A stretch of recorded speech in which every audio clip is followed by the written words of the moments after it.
Okay, a few things to do today. We obviously have a lecture and going to be talking very specifically about the corporation in law.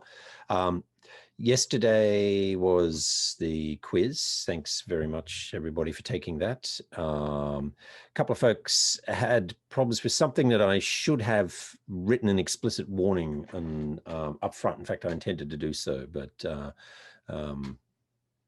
funny things happen when uploading it. And once you've created a quiz, you can't actually change the instructions in the beginning. It's really, really strange.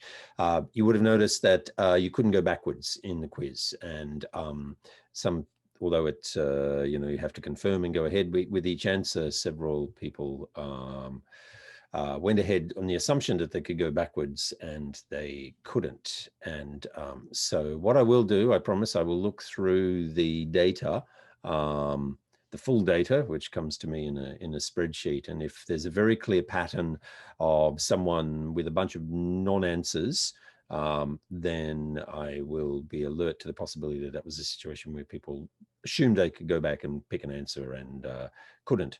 So I'll come up with a formula for dealing with that.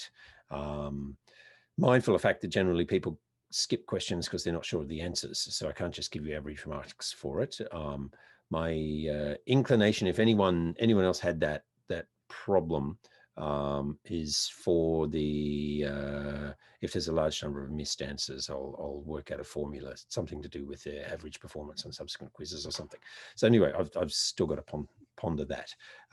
But the subsequent quizzes will be the same. There'll be 15 rather. Oh, the next one will be 20 because I left 5 questions over. After that, there'll be 15. And the usual pattern, they will, you have to do them in order.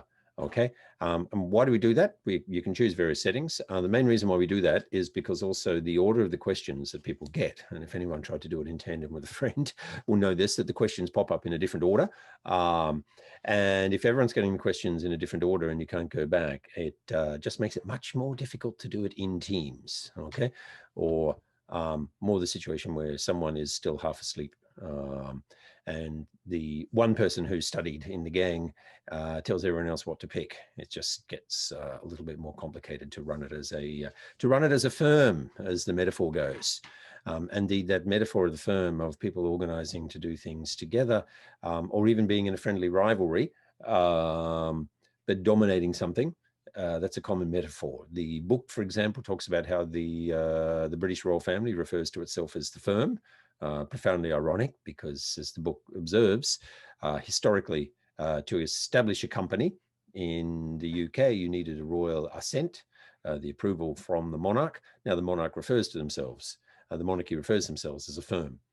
Another famous instance of the firm in the UK context was 2 top soccer teams in Scotland, Celtic and the Glasgow Rangers. And one of them went bankrupt, and so it's no longer the case. But whenever those 2 teams played, they used to dominate the league, and so they were always referred to as the old firm. So it was the 2 major teams who come together. By the way, there was a historically sectarian backing rivalry there. Catholics tended to support Celtic, and Protestants tended to support Glasgow Rangers. And the fan identities were incredibly strong. And as a consequence, it was very clear that on the game days, on the Saturdays in Glasgow, when the old firm were playing, they had to put many more staff on standby in the emergency wards of hospitals, and because crime rates, assault rates would skyrocket. So identity can be a very good thing, but it can be a negative thing as well. Okay. Let me see. I'll wait a couple more minutes, and I'm going to, in my record of attendance, I'm just going to amuse myself. Let me just type 10:50, just so I know the sleepyheads are. Not that I particularly care. Kind of showing up, in the famous words of Woody Allen, is kind of 80% of success in life. Okay, to my mind, it's the other 20% really is the thing that I really want to take the measure of. Okay, there are a couple of issues that I left undone in other sets of slides. So I just want to quickly revisit them. Just bear with me for a moment while I call them up.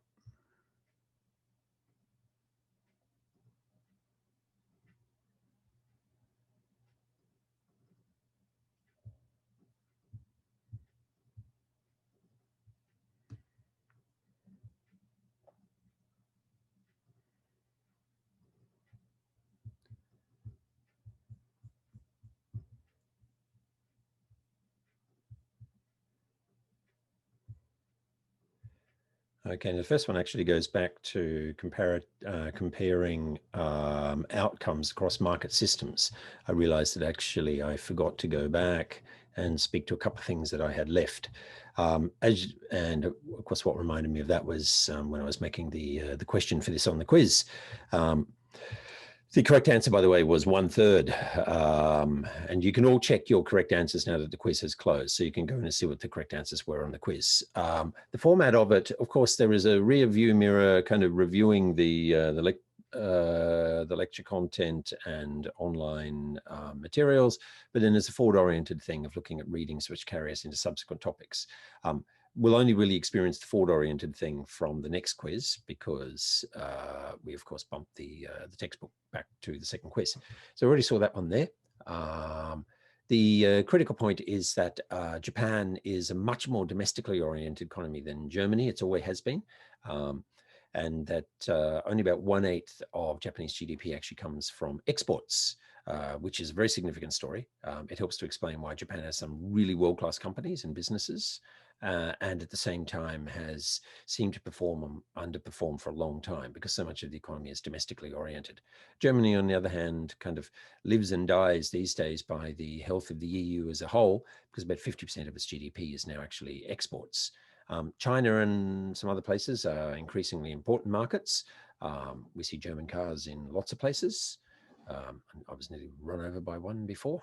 I could complain for hours about how some people seem to think that as soon as they step into a German manufactured car, they are better than everybody else. But I don't even need to actually peddle that as a prejudice. A Finnish academic recently studied that across a number of countries and found that it's actually true, which is quite an interesting thing.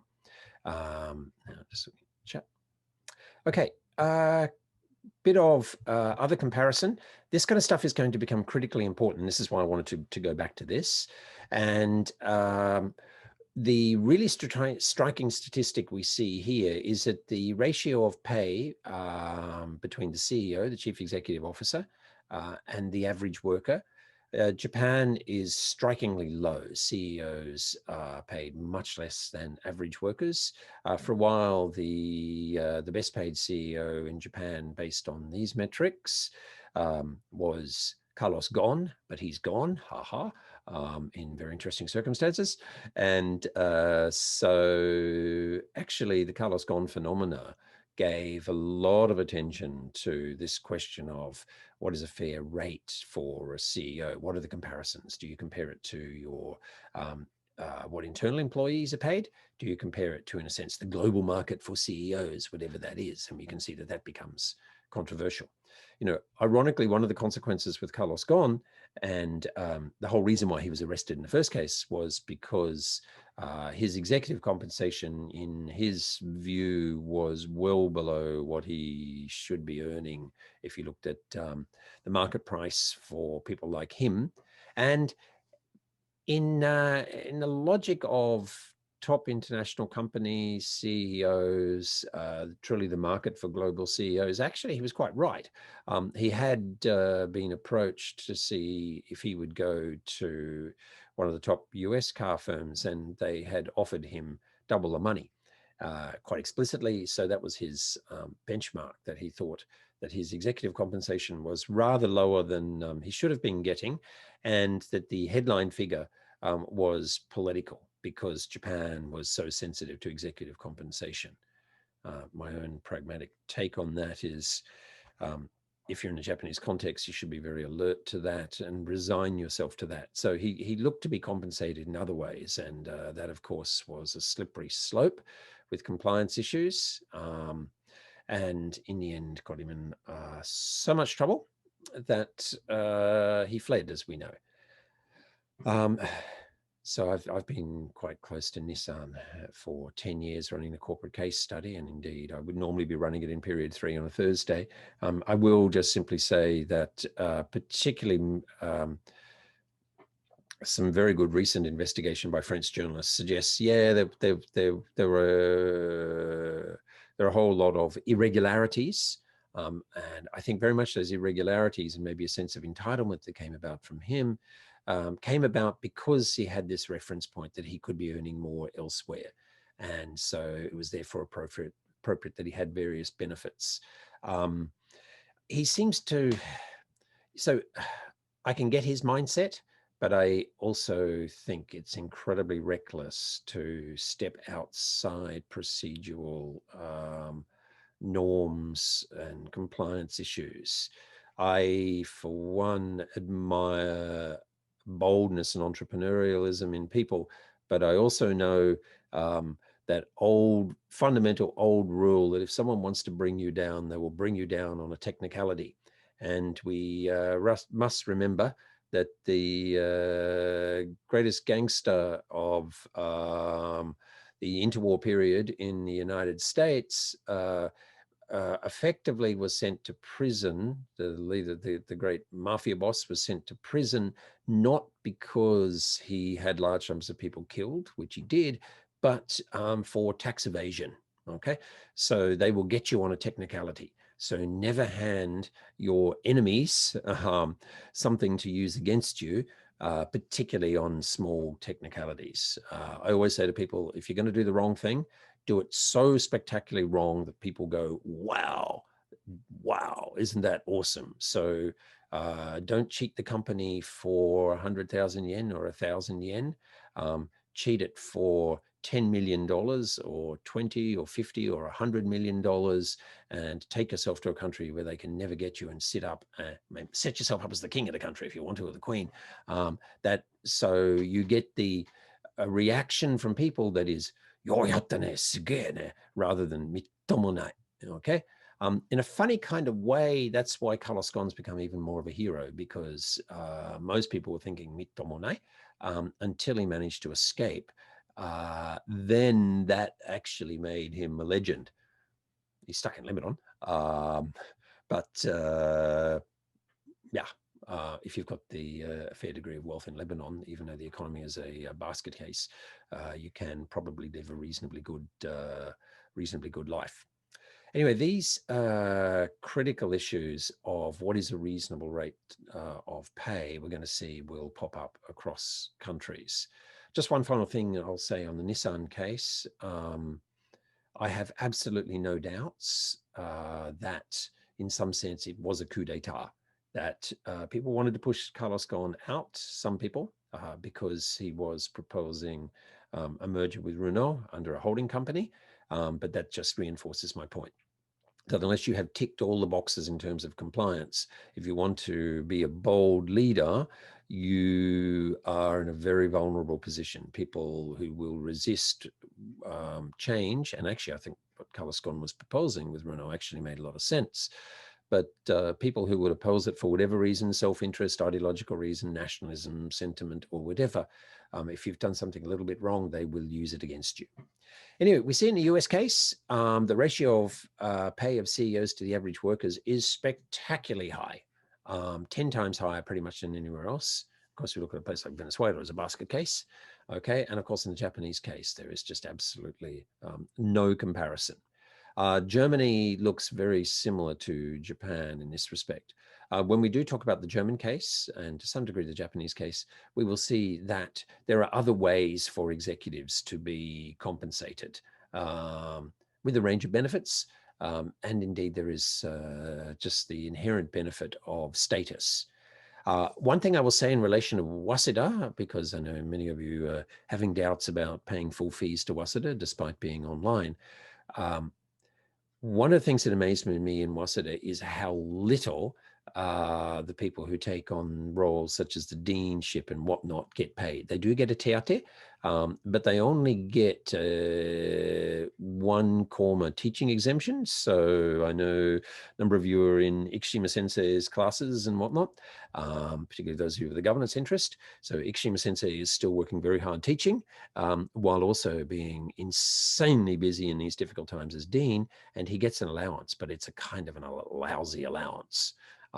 By comparison, Australian universities, which have become highly professionalized in terms of managerial strata, the pay differential is very, very large. And the equivalent of the CEO, the vice chancellor of a number of Australian universities now, earns up around $1 million a year Australian, which is something like 8 times more than a full professor, which in university world is considered extreme. The UK, it's only about half that ratio, and yet newspapers all the time are criticizing vice chancellors of universities for setting themselves up as a privileged elite. So yeah, the real inequality issues in Japanese universities are the difference between the tenured professor, like me, thank you very much, thanks guys, and well, thanks to your parents who are paying for this, and the hijokin, the part-time professors who are rather poorly paid. And we'll see this. I'll do a short VOD on this. Why would people work despite it being rather poorly paid? Well, particularly when we think about building your own portfolio, branding yourself, promoting yourself in the modern economy. One of the reasons why lots of people will teach at Waseda, even though it's poorly paid, is it looks good on their CV. Now, if someone wants to sell themselves as a consultant, to say they're also teaching in the business school at Waseda, for example, helps them to sell themselves. It helps people to sell a book if they're also talking in Kyoju or they teach at Waseda, for example. And also anyone who is early career and are looking to get a regular job, having Waseda on their CV. So what this allows prestigious universities to do is to exploit people. And this is extraordinarily common in some fields in the creative industries, for example. It leads to the culture of unpaid internships in many countries. And in some cases, as in Japan, severe systematic kind of exploitation of people who want to get the experience on their CV. In architecture in Japan, which by the way is one of Japan's most influential creative industries abroad, Japanese architects are winning so many prizes, but they're also stirring controversy because of what they call the open desk system. The open desk system is where you come in, you work, long hours, you don't get paid at all. And what do you get? You effectively get the ability to market yourself as having worked for some what we call star architects. And many of you will maybe have already had the experience of an unpaid internship. There are now in some countries, particularly in the UK, a push for universities to not recognize any unpaid internships. But in Japan, the whole kind of like deshi culture is around and people accept it because I think there are payoffs. One of the other comparisons we need to make, and I'll come back to this, but I just simply want to flag it, is, but in the context of discussing the firm today, because this is a statistic which is often misunderstood, but will make more sense when we talk about not-for-profit corporations. Okay. The public sector is a percentage of the workforce. This is an old statistic, but I like this one because it's beautifully represented, very easy to see. If we look at the Scandinavian countries, I should say the Nordics, because Finland is Nordic, but not Scandinavia. Language group is completely different. So we think of Scandinavia as contiguous, but in a common language group, but you throw Iceland into Scandinavia. Norway, Denmark, Sweden, Finland, they vary amongst themselves. This is quite significant. Finland is rather lower than Norway, but they have a very large proportion of people are employed as kommune in the public sector. France is quite high as well. Russia, strikingly Hungary. That actually places like the UK, Canada, and Israel are relatively lower. And we see the OECD figures here. And the United States, you may be surprised by this, because if we think about the United States, we have the image of the US that it's a place which has perhaps the most passionate pro-market liberals against the state, arguing for a minimal state. Yet, in fact, the total number of state employees is about the OECD average, which is quite striking. One of the things we'll see is that actually one of the things that makes a huge difference here is the provision of things like medical services. These are some of the largest employers, and if you go back to these earlier statistics, you'll see this, and they're actually growing, aging populations, and whatnot. We'll see that health services are very often run by non-state actors, but non-profit actors. So they are incorporated typically, but in a particular kind of a corporation, so a not-for-profit kind of corporation. And in countries where there is a very strong tradition of religious charity, we tend to see that state employee numbers are relatively lower. Not-for-profit charitable organization employees are dramatically higher in health services and education services. For example, I've already mentioned earlier on in the course that if we look in a number of European countries, there are pretty much parallel systems of both health and education, even of health insurance, for example, where there are ones that were associated by Catholic church bodies, and the church itself actually has multiple groups. So that gets complicated. If you've been to a Catholic school, you know that there are different orders of nuns and priests, and different orders run different schools and different philosophies and everything. It's almost like literally a portfolio of brands in the Catholic Church, and we will talk about the Catholic Church as a firm. But even in universities and there's a whole parallel system of Catholic universities and schools, and so large numbers of employees are there. Strikingly, the Scandinavian nations are overwhelmingly Protestant and didn't have the same model of church-run charities, which turned into schools and hospitals. It had a much more communitarian model, and a very, very vibrant communitarian model, community-based collectives, social democratic, still a significant proportion of housing in places like Copenhagen, Stockholm are still organized on a community or collective basis, for example. And some of those became formally integrated into the state mechanism, but obviously run by local governments. And as a consequence, a lot of people who might be employed, say, by a Catholic charitable organization in Italy, working in a hospital, are employed by a local body, which turns them into a public sector employee in the Scandinavian context.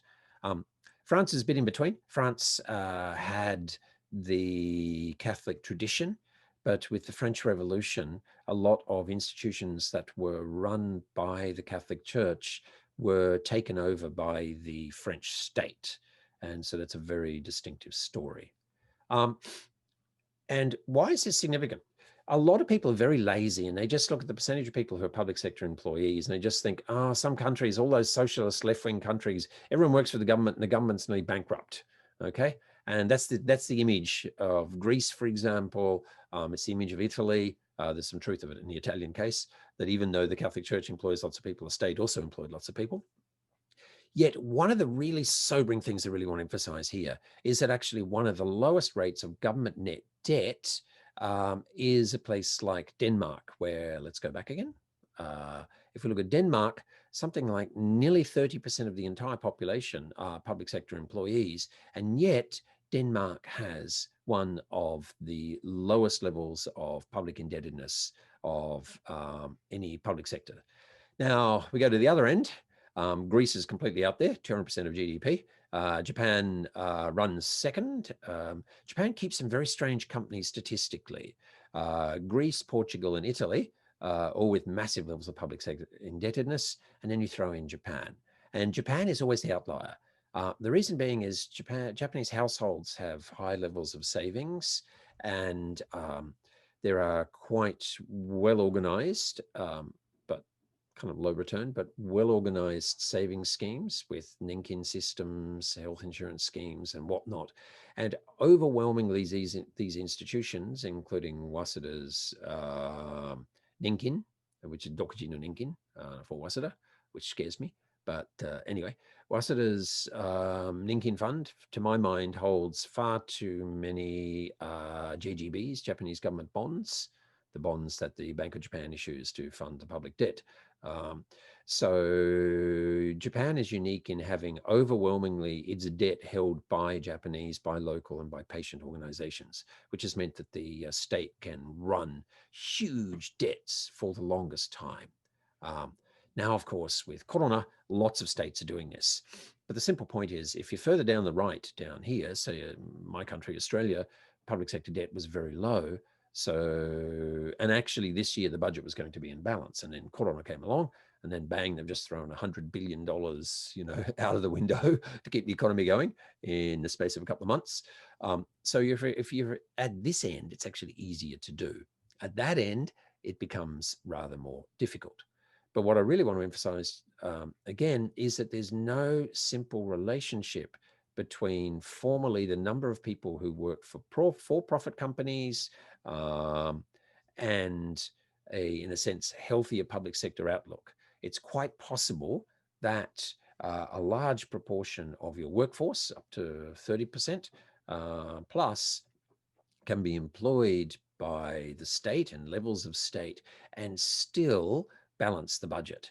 That only works if you collect enough tax. And we'll see tax rates in Scandinavia are very high, but people accept that because the state is well run. They think they get value for money.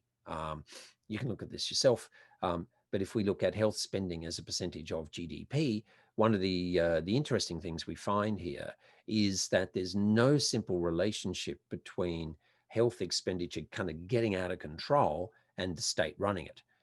And indeed, I would say Australia is a parallel case to Japan because it has this hybrid and bit confused public and private system existing together.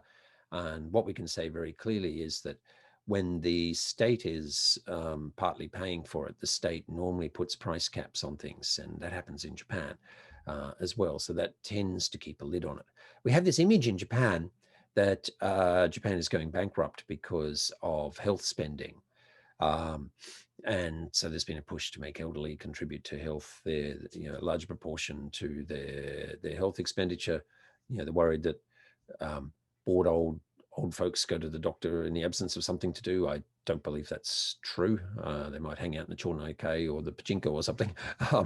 But the real concern about Japan's health budget is actually just a reflection of demographics, that you've got more and more people aging and retiring and fewer people working. So it's not that actually the per capita spend on health is outrageous, is inefficient. In fact, Japan actually keeps it down to a reasonable level. It's just simply that there are going to be more older people using the health system and fewer people paying for it. So that's the real set of issues. Okay.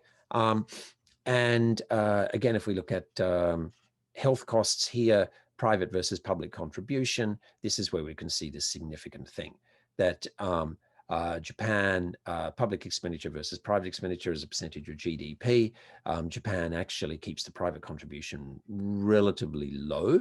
The Australian case, despite we have a universal Medicare scheme, so actually I have to be back resident in Australia for a year before I'm eligible for it, actually. Although I still have my ID card and everything. In theory, they could send me a bill if within a year if I went back. And that's actually one reason why long-term residents of Australia abroad didn't rush back in the context of Corona, because they knew that, well, you don't have health insurance straight away. But if assuming you're registered in resident in Australia, if you've got a Medicare card, you can get treatment for free. But this very large component is because we also have parallel private health insurance and private hospitals. And my cousins, I have a doctor and dentist, a lawyer, and as well. I'm conscious that there are some fine people out there who are probably not getting super rich, working as doctors, dentists, and whatnot.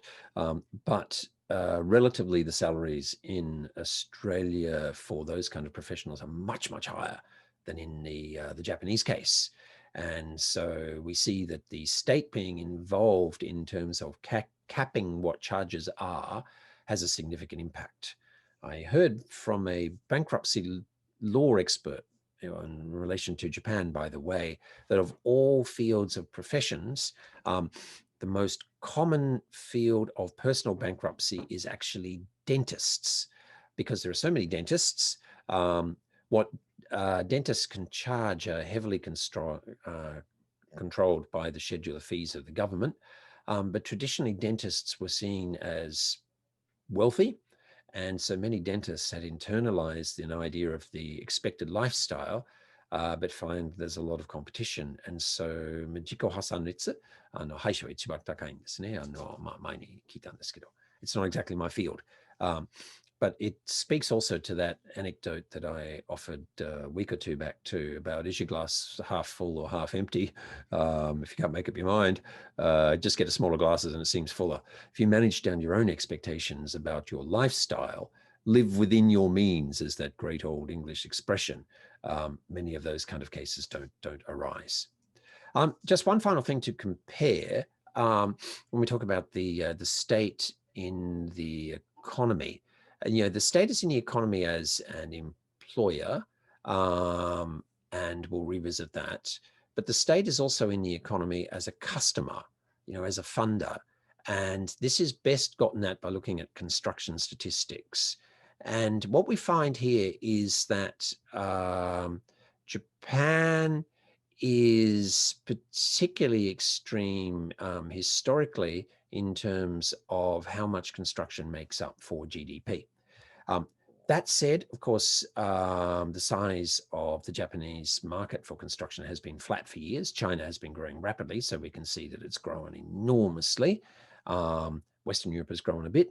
The US simply reflecting the fact that it is a growing society. Its population continues to grow. Its birth rate is higher than Japan. Its migration, net migration, is very, very large. Of course, Japan's is negligible. So as a consequence, what we see in a basic statistic like construction, which is both private construction and public construction, all bundled together here in one, it's a good indicator of how an economy is kind of growing long term. So Japan is kind of flatlining, okay? Where it's striking is if we look historically, though. Yellow is Japan as a percentage of GDP. Red is US construction. So we saw before, let me go back here and show you, that actually the US construction, the total size of the construction market has been growing in the US, okay? China has been surging. So we see there about a 9-fold increase forecast, projected out to 2030. And Japan flatlining. Yet let's have a look historically.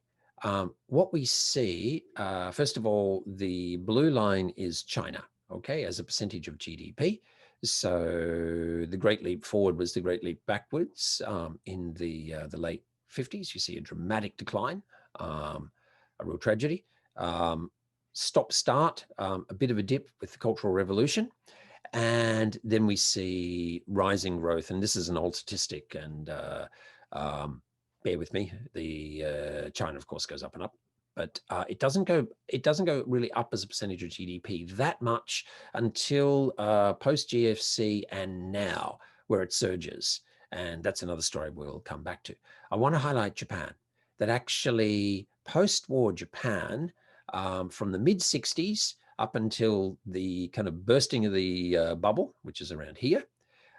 Look at this huge space. This is the enormous lump of the total Japanese economy represented by construction, over and above what the US has had. So in fact, what we're seeing is that the US, although it's had that ongoing growth, construction has actually fallen as the size of the economy, even as it's got a growing population and whatever. So in short, construction has become more efficient in the US, so it uses up fewer resources, but has actually kept pace with the growth of American society.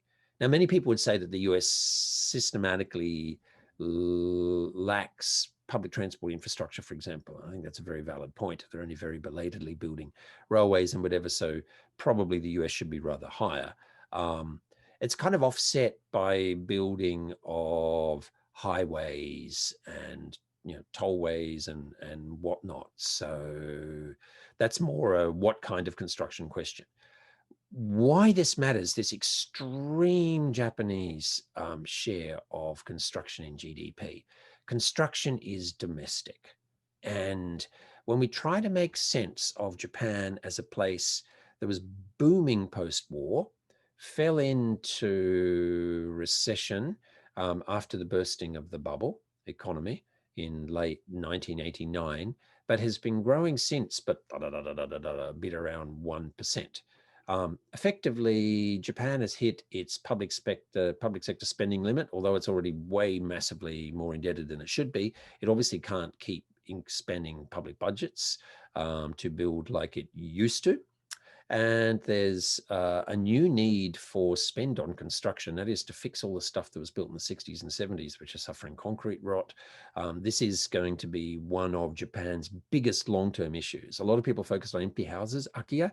The greater worry is tsuburekake, taurikake, hashi, toka, bridges that are going to collapse all over the countryside. And if you want a simple understanding of this, go anywhere in Japan outside of the big city. Everywhere you go in Japan, mountains have been cut and big concrete, like big Belgian waffles have been stuck on the sides of mountains everywhere. Everywhere. The whole Japanese archipelago has been kind of concreted. You go to the sea, there are seawalls everywhere. There are those amazing tetrapod things, which architects kind of come and look at, these enormous concrete things to protect the coast from erosion everywhere. There is hardly a bit of landscape in Japan, other than a few nice places like Kamikochi, that has not been concreted. And unfortunately, a lot of that decays. So Japan has a longer term nightmare, almost dystopian scenario of not being able to afford to patch up what was built during the bubble. And this helps to explain why, in contrast to Germany, which has a culture of avoiding debt, because Germany had a massive financial crisis after its defeat in World War I. And I should have got them ready. Actually, I can wave them in another class. I have banknotes here that were printed in Germany that have like 2 Million Reichsmark on them. So 3 million Reichsmark, which was a banknote that would get you a loaf of bread, for example. So insane levels of inflation broke out in Germany. And later on, the Nazis party attracted popular support in that context. So Germany is deeply psychologically allergic to public debt, okay? And so effectively what we see in the German case is the German private sector has dominated the economy, and it's been very export-oriented with the EU. The German state doesn't have a particularly high level of public indebtedness. It's higher than some of the Scandinavian countries, partly catching up with infrastructure needs and whatnot still from the reunification of Germany decades ago, because the socialist rulers of East Germany had neglected infrastructure. But we'll see that one of the real tensions in the EU is just simply that Germany needs EU demand, but Germany doesn't want to fund the indebtedness of other European states. And so this sets up a structural tension.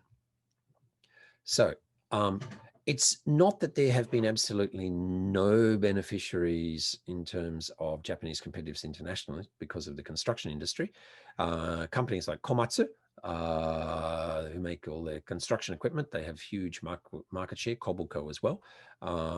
They do very well internationally, but that's because there was so much demand for their equipment in Japan in the construction industry that then they were able to leverage that into export competitiveness. Okay, now going back into history, just to wrap up another one. Let me do a quick share on this. Early enterprise. Boom, boom, boom. Sorry, that'll make you seasick. So we come back to here. Okay. Where were we? Okay, long distance sea trade. The textbook goes into great detail about this, and so very much engage with it. It was extraordinarily risky, expensive, potentially very profitable. The book says, quite example, for instance, quite explicitly that merchants, even if they pooled their money together in a corporate form, hired some ships captains. There was always worry that they couldn't trust the ship captain. They'd run off to Cuba. And even if the captain was trustworthy, could you trust the crew? It was quite easy to throw the captain overboard and for the first mate to take control of the ship. In Australian history, there is this very famous case of the mutiny on the Bounty. Governor Bligh, controversial captain. He was a very difficult person. He was put into a rowboat with a few of his loyal crew by his first mate, Fletcher Christian, dumped in the Pacific Ocean, and one of the most remarkable feats of navigation, managed to get himself to Dutch East Indies, to Batavia. An extraordinary feat. He was an extraordinary navigator, but he was a really bad manager of people. Fletcher Christian and his crew took off, settled on an island, had lots of fights between themselves, and people know what happened to them, but they were, of course, never able to return to England. Bligh, the captain, he was later the governor of a major colony in Australia, New South Wales, and there was a mutiny there as well too, and he was overthrown by his own officers as well. So he's one of the very few people to have actually suffered 2 mutinies. We'll come back to some of the risk-sharing issues when I talk more about the corporate form and its logic of risk-sharing next week. What I want to emphasize, of course, is that long-distance sea trade shapes cities and societies. These are scenes of Bergen and the Nordic trade, and that amazing fish restaurant over here, Sildfisk. That's where to go and find the world's best, well, to my mind, the world's best fish soup. So the architecture kind of mirrored it. These are the longhouses that go right back to the Hanseatic era, but they created culture. And what I want to highlight here with this picture is just look at the angle on the roof, okay? The particular lines of the roof there. All of these are hundreds of years old. You can go into several of these and see the conditions, for example, in which the young new employees, New Shine in the Hansa League, lived in, for example. But Norway only got its independence from Sweden in 1907, and the Swedes are still kind of sulking because after they gave the Norwegians independence, they suddenly realized that there was lots of oil in the North Sea, and with the development of cars and all the rest of it, Norway became one of the richest countries in the world. So there's plenty of jokes in Sweden about taking back Norway to get their oil. Now, if we look at this spectacular architecture, we look at the date on it, it's actually only 1904, relatively recent. So what we see is Norway, when it becomes independent, it has to try and define its own distinctive everything. It's national artists, it's national poems, it's national architecture, and they lean very much on the Hansa legacy that we see, for example, in Bergen. And it was a bit of a point of differentiation from Sweden, less so from Copenhagen in some ways, but anyway. The textbook talks very effectively, and I will pick up on this again, about how companies are created to exploit state-sponsored monopolies. This is one of the key things with the logic of the creation of companies, and this leads into our discussion in a moment, that very often a king, a ruler, would give permission for a company to be created for a very specific purpose, and that purpose was actually tied directly to a favor from the king. So Queen Elizabeth I, for example, gave her personal favorite, Essex, the monopoly, so the exclusive right to import sweet wine from Spain. Now, that was a seriously profitable enterprise. So, you know, particularly when the trading extended to Portugal as well. So if you think of port and sherry and sweeter wines, these were hugely popular things. Now, Essex actually didn't have any money. So he didn't have the money to get all the ships and employ people to take advantage of his monopoly. So he would raise monies with others. So one way to do this, of course, was to establish some kind of company.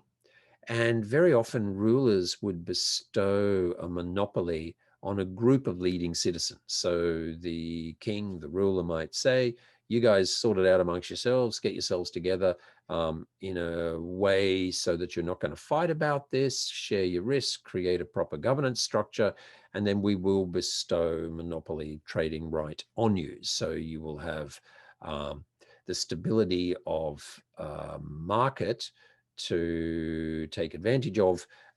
So you manage your side of the risk and make it cohere. Oh, and pay taxes. So, because, in the past, this is related to also the tax farming logic, that effectively having a small number of people controlling the economy, making profits, was quite efficient for rulers to tax. They knew exactly who was making the money, and they could go and tax them directly. Also, they could keep an eye on them to make sure that they didn't become a political risk. But they didn't want to bestow all those entitlements on just one person, because that one person could become too powerful. It was much better to impose it on a community of people and to put some structures in place. So in a sense, it was like a divide and conquer, let them prosper in their own domain. We do see very significantly that sometimes these governance structures that were created with companies then become a governing model for the city. Sometimes even, in fact, in the English tradition, whole new towns were actually created on a what we call body corporate basis. So I'll come back to this point, but body corporate's actually contradiction in terms, because corporate comes from corpus Latin, body, and it's in the notes, and we'll talk about that in a moment. But anyway, what we see is that these models of elites coming together, putting their some monies together to share risk. The textbook talks about how this was the case even in Assyria over 2,000 years ago. That those mechanisms for resolving disputes amongst themselves and for accountability then became a good model for governing cities. And later on, this raised questions about why don't we govern the entire society like this? And eventually we moved to the nation as a whole. So a large part of the story of the birth of the modern nation state is really about upscaling the lessons of governance that were from these smaller bodies. We tend to think of the reverse, political scientists focus on the king, the queen, the monarch, and the royal bureaucracy and whatnot. And we assume was a gradual process of professionalization and democratization. But actually, a lot of the democratization was a quasi-democratization from the bottom up, and a lot of the development of the governance skills, the know-how, really basic things like accounting, and the textbook talks about this. They use even the Latin terms are recognizable to as English and continental European languages speakers. We see that these models were micro, and then they become expanded on a larger scale. So effectively what we see is that this brings a degree of stability, profitability to the rulers. But, and I want to emphasize this final point here, and I'm kind of strangely between two slides. If you weren't part of the monopoly, you're not very happy. You see other people getting rich and you don't get to do that, and it's political. So these are always going to be contentious. One way of kind of giving back, the discourse of giving back, is that although you might be out there to get rich, you also want to act holy. So to make money and show that you're contributing to society, and doing so in a way to appeal to your own godliness, okay? Antwerp, for example, this is a great cathedral in Antwerp, and this particular statue in the middle here is by Bellini, very famous Italian sculptor. And some rich merchant paid for it, and another rich merchant organized for other merchants to contribute to bring an Italian sculptor to create the entire installation there. So this idea of returning the favor from having been given a privileged position with a monopoly through doing good works, which very often manifested religiously. This also meant you could develop a very self-righteous notion that you were actually doing God's work, going out there as a merchant. And sometimes that involved trying to convert the locals to Christianity. More often it was just simply the case that, well, we make money and then we use our money for good purposes, okay? So to emphasize particularly the Low Countries, so we're talking about particularly here about, say, Belgium and Amsterdam, for example, the Netherlands, Amsterdam being a prime example, but other cities such as Rotterdam as well, we see that city-states become self-governing, and many of these become complex history with Spain and Habsburgs and whatnot, but these actually become independent city-states. Now, of course, both the Netherlands and Belgium both have a royal family now, but there are significant periods where some of these cities were actually independent of any royal rule and were completely self-governing. So they're actually mini republics in a sense, often suppressed.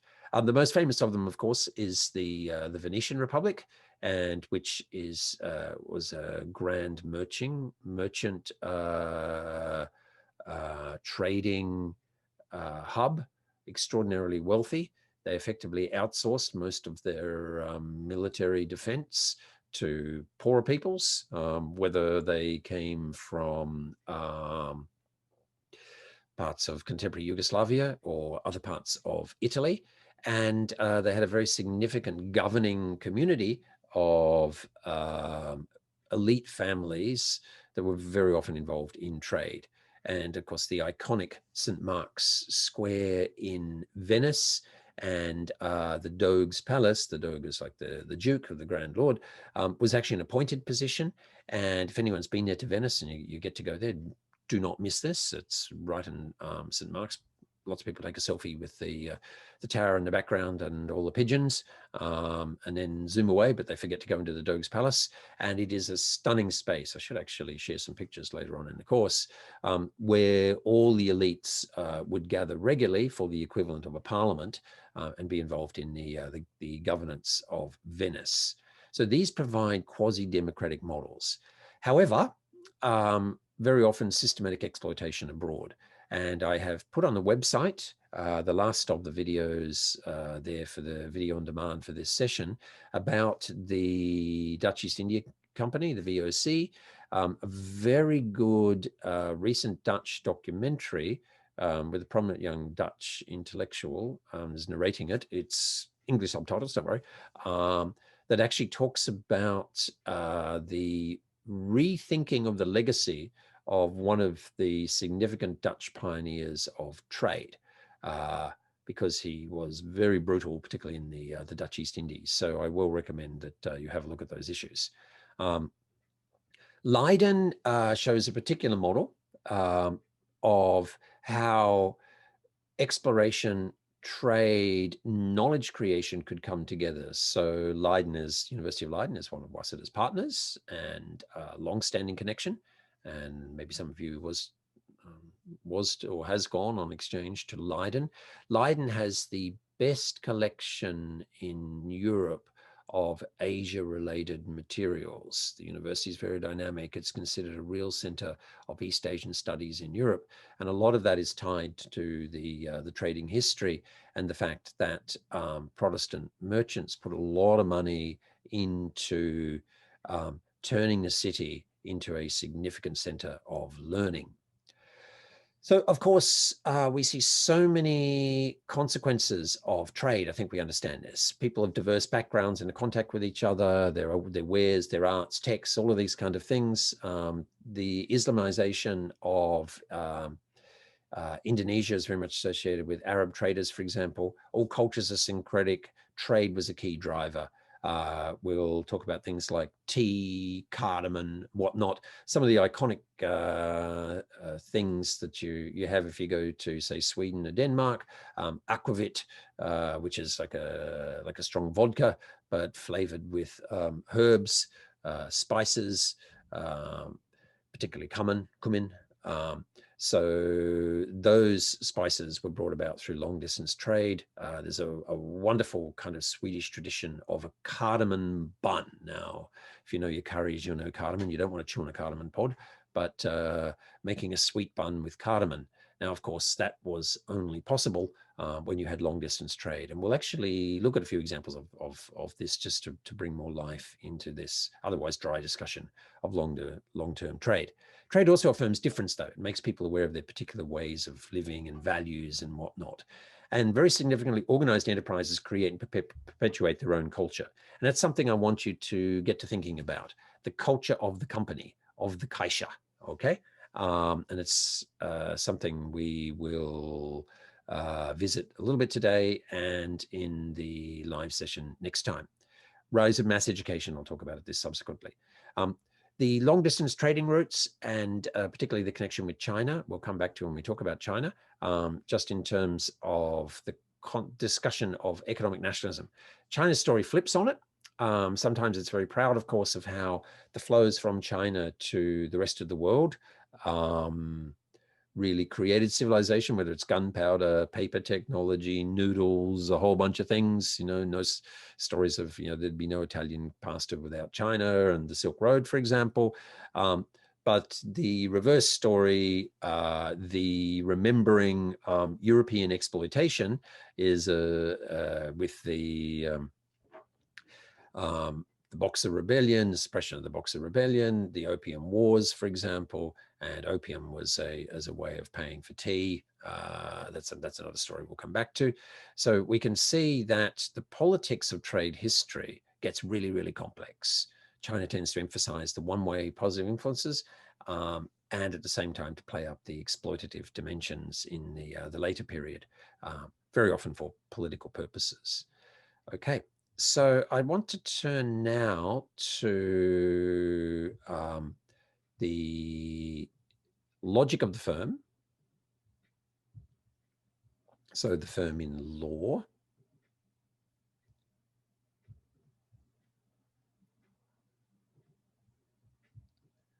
Okay, some of this is quite straightforward. Let me move. I've got a funky clock which makes a big noise. Tick tick tick. I'm worried you're gonna hear it.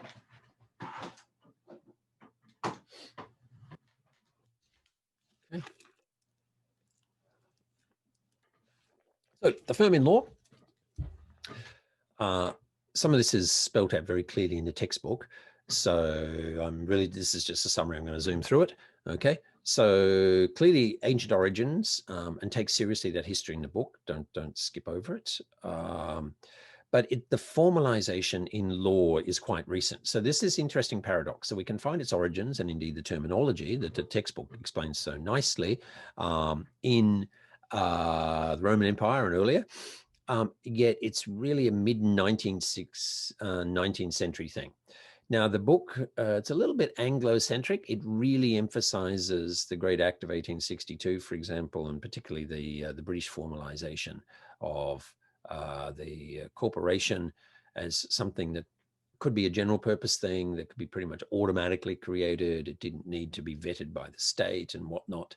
But actually, so much of the early innovation happens in an earlier period, in the 1830s and the 40s in the US. And it's almost kind of what we call competitive jurisdictions, that states were competing to offer the best location to create a company to try and attract investment from outside, from Europe.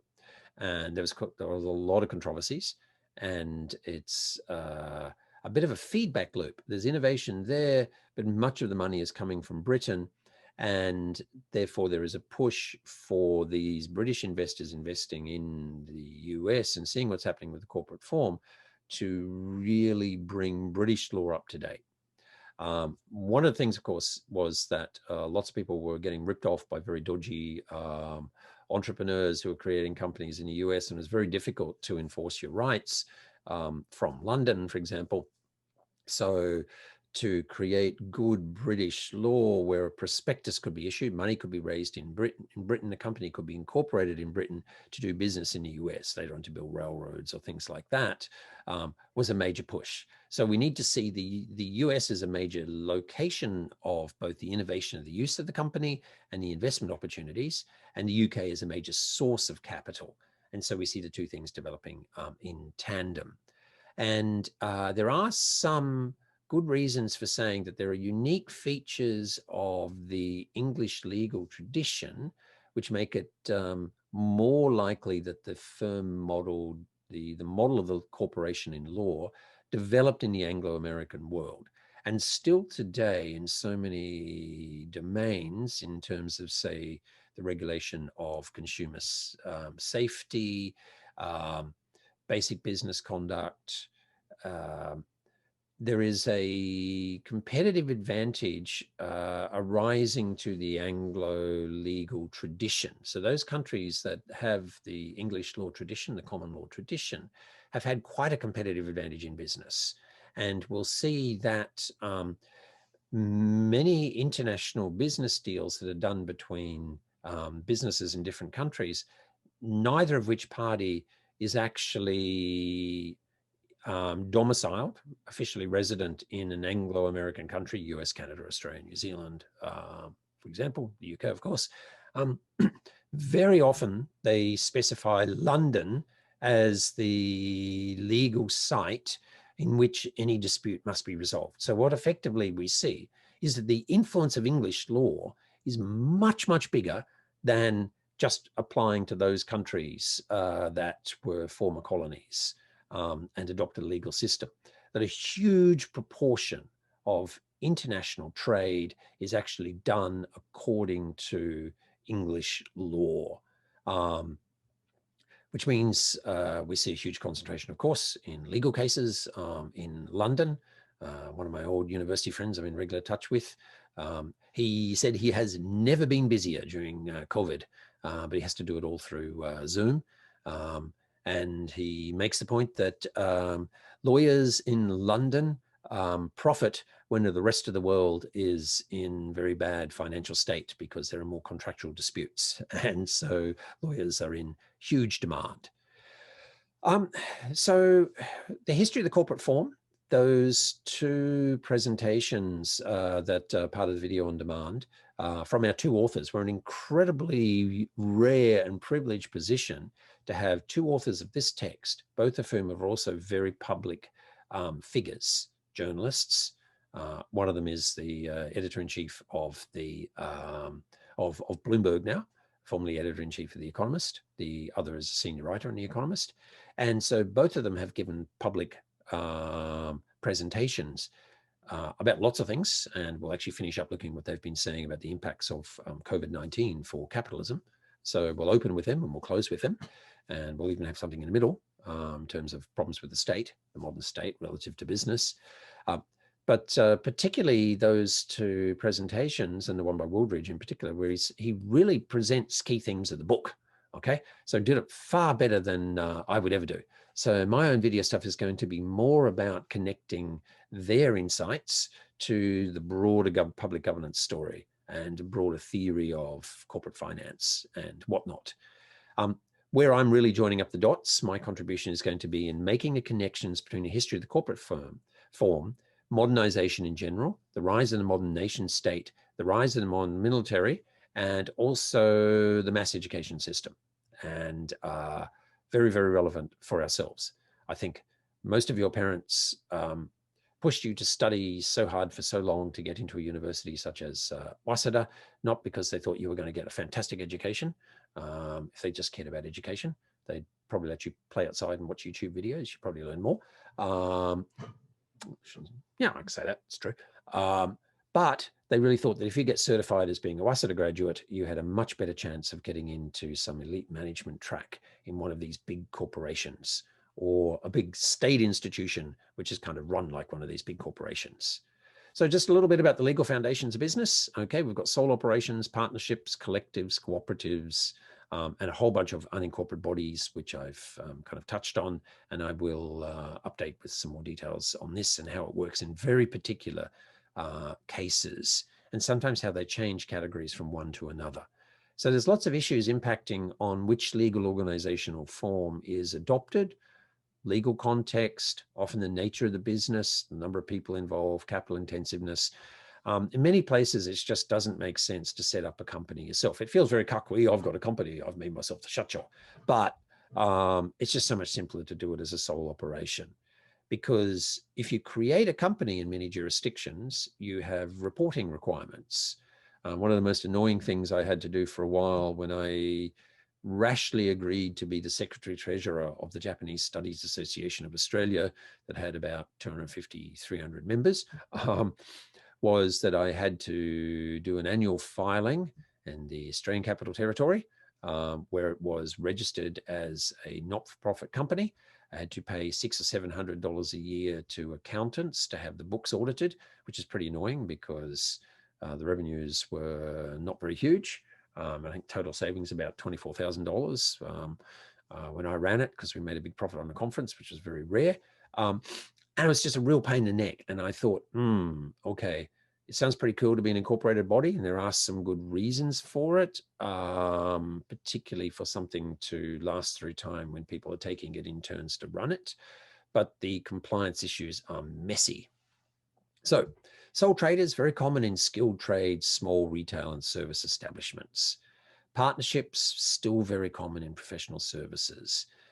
Even big accounting firms, some of the really big ones, are still organized on a partnership basis, the likes of KPMG, Deloitte's, for example. So people want to make partner, which gives them effectively an equity stake in the firm, so that they get a fixed salary, but they also get a share of profits. So one of the things we have to keep in mind here is this fundamental issue of liability. If you do something wrong and you get sued, you have to pay compensation. Can you run away from that? Okay. Many professions under law cannot be done in many countries through a limited liability company, which means instead professionals get protection from liability. The doctor cuts the wrong leg off by mistake, for example, they have to pay $1 million because you used to be a dance champion. Well, I guess you wouldn't be a dance champion if you're having your leg cut off. Anyway, let's say you got the wrong leg cut off, okay? And you have to pay $1 million.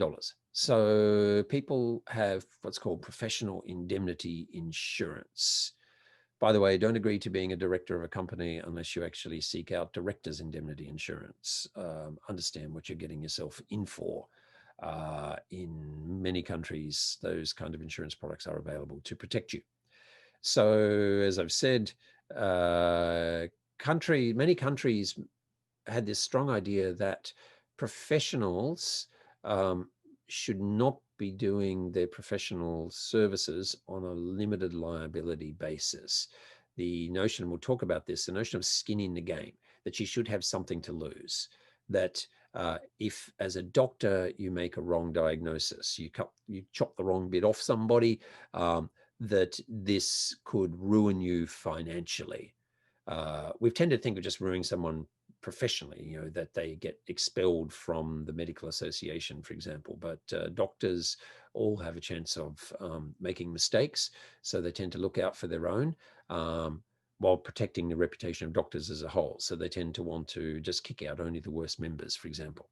So we are seeing that some societies, some governments are starting to permit services to be incorporated, to be doing it on a company basis, although not always with limited liability. And we'll come back to these sets of issues. But there are a number of advantages for limited liability, which has mean that it's become absolutely the dominant way of coordinating economic behavior. And the text is great on this. The video on demand is excellent on the reasons for it. So I'm just going to really focus on the legal dimensions. Main thing, the term, corpus, body, create a legal body. So effectively, it's a person that can't die. It's an artificial person, okay? So which means that it can operate eternally. The ownership issue is separated from the operation of the business. So if the owner is to die suddenly, the business can continue. And that's really important because lots of people depend on it. Lots of people are employed by it. People lend money to it. People go down to the bakery and they want to buy bread. And if it's just run by a single baker and he drops dead, the bakery doesn't work. If it's a company that runs a chain of bakeries, the rich owner can drop dead, but the bakery is still open in the morning. People still get their bread. Then the issue of who owns the bakery is a function of the individual's will, and then that gets worked out subsequently while the business continues. Now, Michael Jensen is the most prominent scholar of corporate finance and the logic of the firm from a financial perspective. So I'm just going to read his statement here. It's a very heavy statement, but we will unpack this in some video on demand and also next week in discussion in relation to risk, for example. And I've highlighted some of the things which speak to how finance and law bring complementary but distinctive perspectives. So to read Jensen, the public corporation, and we're talking about a publicly listed company, but it doesn't have to be publicly listed, is a nexus, a center point, for a complex set of voluntary contracts amongst customers, workers, managers, and the suppliers of materials, capital, and risk bearing. This means that the parties contract not between themselves bilaterally, but unilaterally with a legal fiction called the corporation, thus greatly simplifying the contracting process. The rights of the interacting parties are determined by law, the corporation's charter, and the implicit and explicit contracts with each individual. Corporations, like all organizations, vest control rights in the constituency bearing the residual risk, which is the risk associated with the difference between random cash inflows and the outflows of the organization. The second part, we don't need to worry about now. You're going to see exactly the same slide again when we talk about finance. At this point, we want to only look at the first half, and that is this complex set of voluntary contracts.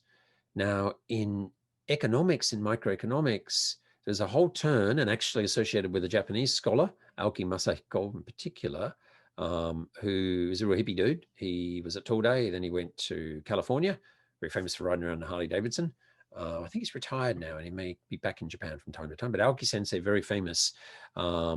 With some others, he's done a lot of work on the economic analysis of the corporation, and he emphasizes that it's a nexus of contracts, okay? Or they use the term very often, a kind of a nexus of treaties. And let's just think of Waseda as an example. So you have a contractual relationship with Waseda. Some of you forget it, but you did sign something, which has some obligations for you to uphold the reputation of the university. By the way, you're also told that you're supposed to show your student card when you actually agreed to show your student card if ever you're asked for it. But lots of students don't remember to bring it, okay?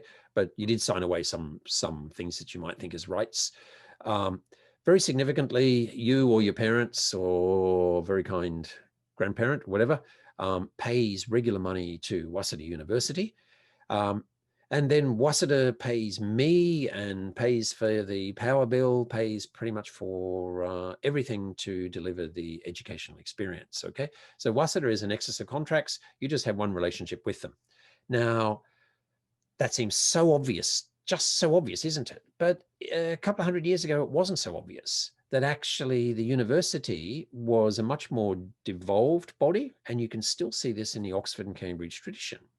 That you get accepted to a college, you also get accepted to a faculty, that they're not the same thing, okay? And that education happens in both places, which is quite distinctive. And actually, historically, you would negotiate fees with your tutors in your college, for example. And this was how it worked in Sweden and other places. So the professor would say, for example, you're a really eager, smart student. You're one of the most brilliant people I met, but you're really poor. You can take my class for free. You, on the other hand, trash boy, you're super rich. You're a moron. You don't pay any attention in class. You're disruptive. It's going to cost you a guinea. Okay. If you want to take my class, it's going to cost you a fortune. So professors would negotiate.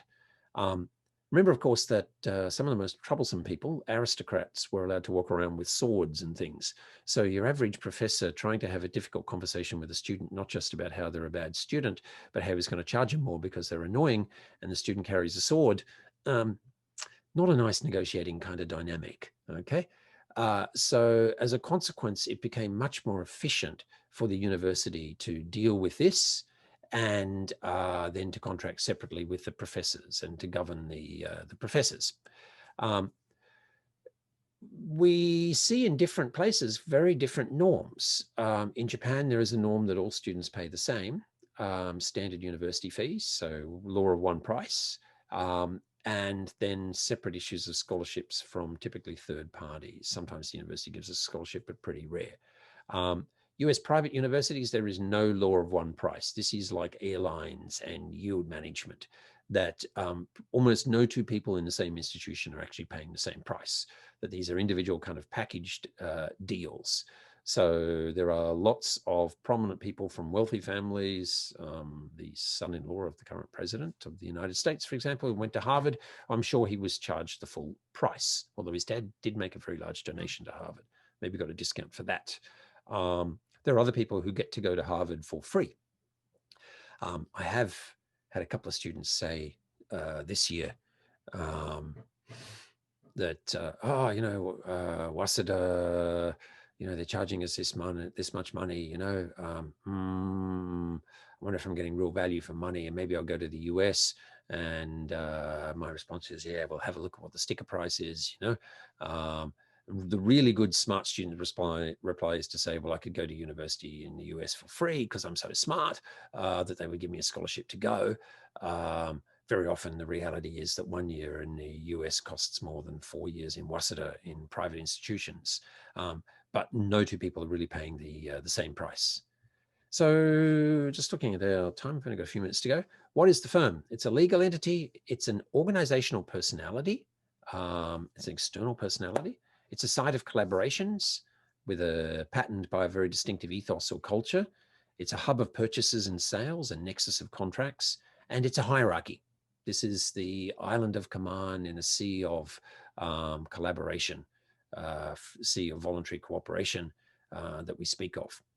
So the legal basis of the firm's public persona is a key issue. So it's obviously incorporated in a legal sense, okay? But also corporate public identity doesn't just come from the name of the company. It comes from its business name, its brands, its trademarks, the web domains that it controls. So Uniqlo, for example, is a brand name, okay? Uniqlo is not the name of the company. The name of the company is Fast Retailing. It changed its name. It used to be Nantoku Shoji out of Yamaguchi. It's still officially registered in Yamaguchi. So how we know a company and how the company is actually named itself is a very different set of issues. So very complex and varying legal regimes applying to these aspects of business identity. McDonald's in the US, for example, just because you're McDonald's in the USA and the USA is the largest market in the world, I think we all intuitively know, does not guarantee the firm the right to the name or trademarks in other jurisdictions. And it had real problems in South Africa, for example. Nissan was in a long legal battle with an Israeli American to try and get control of the website Nissan.com. But actually, Nissan.com was registered by this Israeli guy and Nissan, called Nissan, which is actually in a Hebrew calendar. And he ran a computer shop way back in the 1980s. Not many people were interested in computers, so he's one of the first person to register a domain, perfectly valid. And Nissan USA for years battled to try and get control of the .com and kind of bullied him in some ways, actually. And he kept winning. So eventually they bought him off. This is one I photographed in the Palestinian Authority. I absolutely love this. The Stars and Bucks Cafe. Starbucks turns a blind eye to this because they would not tolerate this in pretty much anywhere else in the world, but they tolerate this because this is in, first of all, Bethlehem, where Jesus was born. And secondly, it's in the Palestinian Authority and all these issues of, the oppression of Palestinians and, and all these issues with the Israelis. So the last thing Starbucks wants to do is to provoke a bunch of people who are activists on behalf of the Palestinian cause by beating up on an entrepreneur. But see, of course, he's really gone with the green and black to really play with the Palestinian thing too. Business names, great variety of this. I just want to emphasize a couple of really basic points here. People often overlook things. They tend to think that the registration of business names is all about protecting the companies. Historically, the registration of business names is, as the third point says, primarily to protect the people who will deal with the business. It's the consumers, the suppliers, the creditors. So they really want to know who is behind XYZ Corporation so we can chase them and get them to pay us, okay? Not hide behind a business name. So the registers are completely open. And in the Australian case, You can find out any business name, you can find out who is the registered owner online, do a search, and many countries have moved towards this now. Used to be complicated, state-based, but moved towards a national registration. Trademarks have been even messier. Trademarks used to be registered at the prefectural level in Japan, not even at the national level, okay? But it's unified. And we see this as business becomes global, trademark protection is a huge problem. And the law around it is complicated. You can look through these issues yourself. Remember, though, that business name or domain name registration doesn't give automatic legal trademark protection. That's another set of issues. Interestingly, the trademark doesn't just have to be a word or an image. It can be even a smell if you can describe the smell, okay? But you have to write it as a formula, chemical formula. And generally, most fragrances are not trademark protect for this reason, and they're not patent protected because they don't want to give away the precise formula. So a whole lot of interesting kind of cases that are interesting to pursue. Now, the one thing you really do need to know from an international business perspective is that hugely costly and complicated to protect your trademarks in lots of different countries. So we have sorry, there's a bit of a typo there. Couldn't decide between quotation marks and brackets. The Madrid Union, there's now 107 members. About 5 years ago, it was only 50. And amongst the members, plus some cooperating states, there's a mechanism for the central processing of trademark protection requests. Rather than filing in each separate country, you can go through one office and do it. But the fees still apply for all these different countries. So actually, lots of companies do not get the trademark protection in all markets because it's actually so expensive. It's a huge dilemma for companies. Lots of CIL students end up doing stuff related to this actually because of the legal nature of it. They go to work for an organization, for a company, and the ability to get on top of all the documentation, everything means that often CIL students get directed to things like this. If you want to check this out, go to WIPO, the World Intellectual Property Organization. Significantly, the renewals are done through your home office and whatnot. Incorporation effectively, as the book explains so well, creates an entity that owns assets, can borrow money, can bear liability, and limit the personal liability of the directors. And the videos explain this very nicely. There are lots of reasons why MPOs would do this. So they can receive public monies, so they can issue tax receipts to donors, for example, for tax deductibility purposes, greater legal force to their articles of association, greater accountability. For example, in Japan, to get kaken, the research funds for the for JSPS, Japan Society for Promotion of Science, you have to be gakuhojin. So if you are a regular company doing educational services, you or your employees are not eligible to apply for research grants.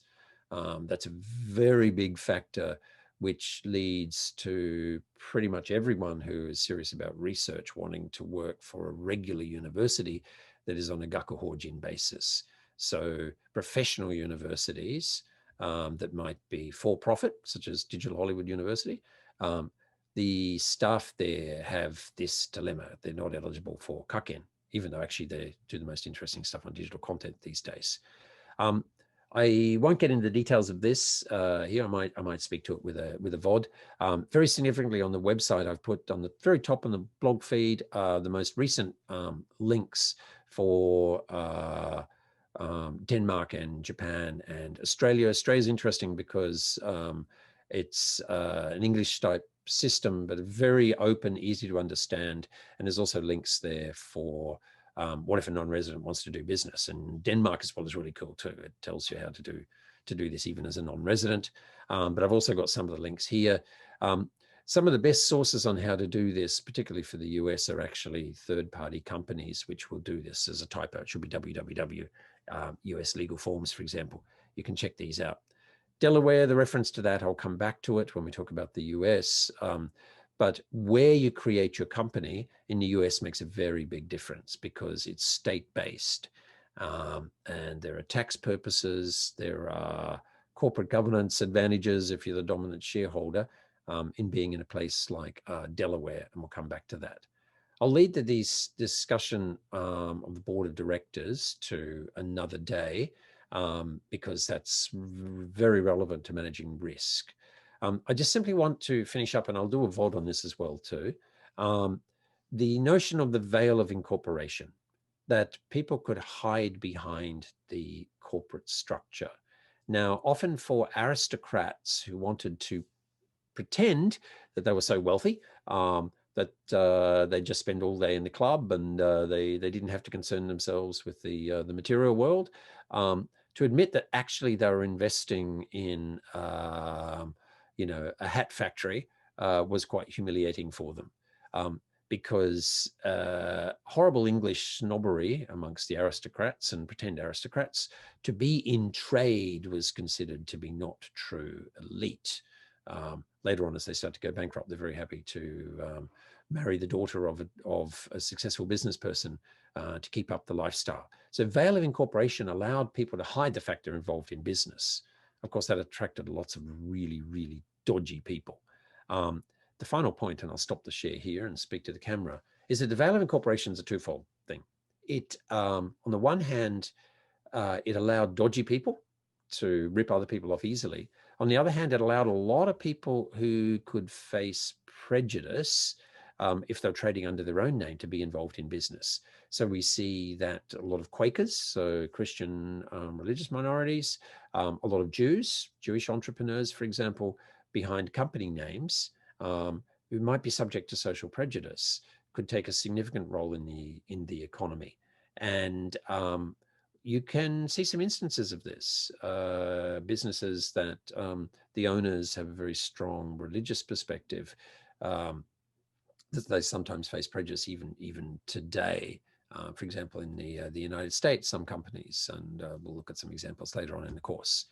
Okay, in addition to, of course, reading, I'd like next class to do a little breakout exercise, and I just simply want people to think about this third dimension we haven't talked so much about, and that is the culture of the corporation, the kaisha in the Japanese context, how we imagine, and also representations of the corporation.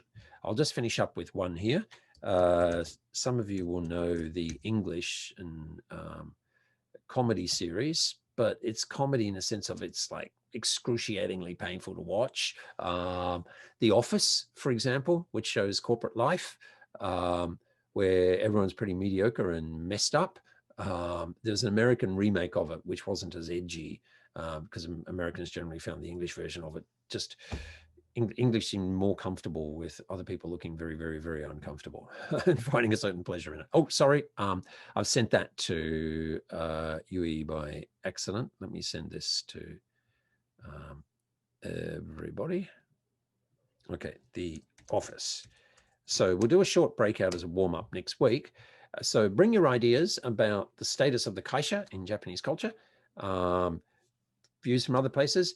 And if you've got some good examples of media content that really captures the culture of the corporation, please bring those too, and we'll post them in the chat there. And what I want to do is I actually want to kind of create a kind of a recommended view list or playlist, can be from streaming or whatever, to think about a whole bunch of things. We're having downtime, but we can kind of tell ourselves we're still doing our homework by chilling in front of the TV, watching some dramas.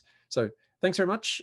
Next Wednesday, we will have just a drop-in session. If you want to come and talk about the issues, talk about anything, I'm here. Those of you who are in the Introduction to Business course in the spring knows how this works. So it's one of those, it's one of the best things I thought with Corona, that I've really had a good opportunity to chat with people I normally wouldn't, in a free-flowing kind of way. And very happy to ask any questions about any aspect of the text or the course to date. Okay, and if anyone wants to argue with me about the quiz, feel free to do that as well. And then Thursday, we will have the live session.